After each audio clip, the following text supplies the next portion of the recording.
Hello everyone, in today's video I'm gonna show you how to rotate video on Android.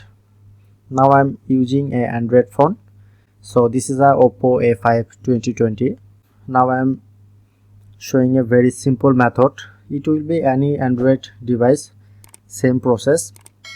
So first of all, open your gallery, select a video.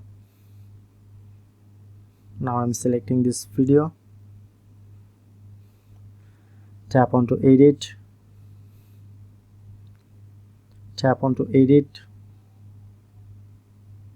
and then next, and now shown here two options, crop and rotate. And now we can easily customize frame size or rotate,